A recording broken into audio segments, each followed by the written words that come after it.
Siegfried and Roy were magicians famous around the world for their thrilling tricks and daring acts involving one of the deadliest beasts on the planet, white tigers. The duo, made up of Siegfried Fischbacher and Roy Horn, met while Siegfried was performing on cruise ship, and he asked Roy to come and assist him with his act. Siegfried had been obsessed with magic since he was child and bought book of tricks, which he would constantly try to perfect. But when he met Roy, who was working as waiter at the time, magic really did seem to happen and the legendary duo was born. Roy had been obsessed with animals since he was boy. Family friend was the founder of Bremen Zoo, and he was able to go and look at the exotic animals, which he came to love. After that first night the pair would perform together but were eventually fired from the cruise ship when they brought live cheetah on board.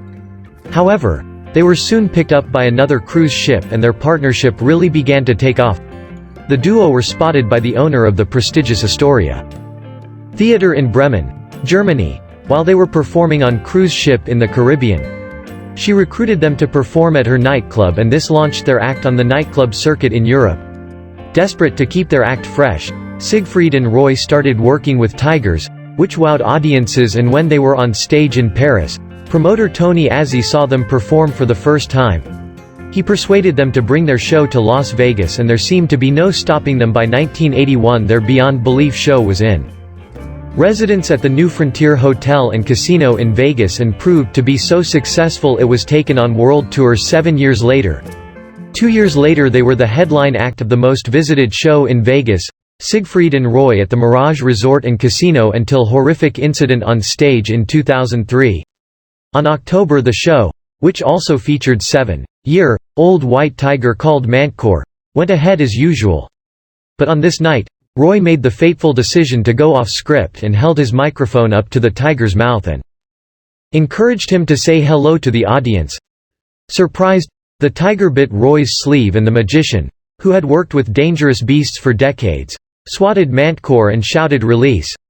It did not have the effect had hoped, and Mantcore shoved him and pinned him to the floor before biting his neck and carrying him off stage like rag doll as his partner, Siegfried, and trainers frantically rushed to help.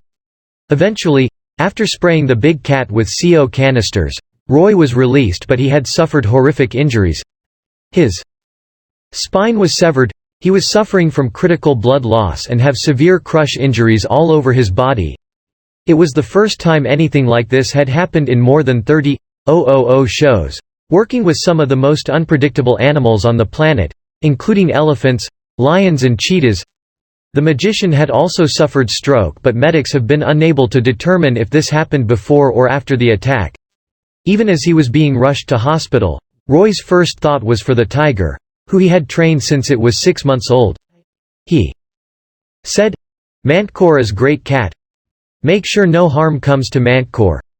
But his injuries were extreme, and Roy has never been able to walk, move or speak properly again. The year after the horrific attack, Roy claimed that Mantcore had been trying to save his life because he had suffered stroke, and the big cat thought he was dragging him to safety. Steve Wynn, the owner of the Mirage, also had bizarre theory as to why Mantcore had suddenly attacked Roy.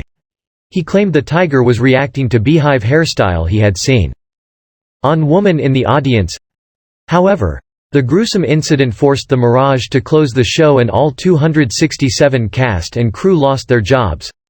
Trainer Chris Lawrence, the man credited with saving Roy's life by deploying the CO canisters, has claimed the real reason for the attack was covered up. He says rather than acting as the hero, Mantcore had become confused by the change in the act and pounced.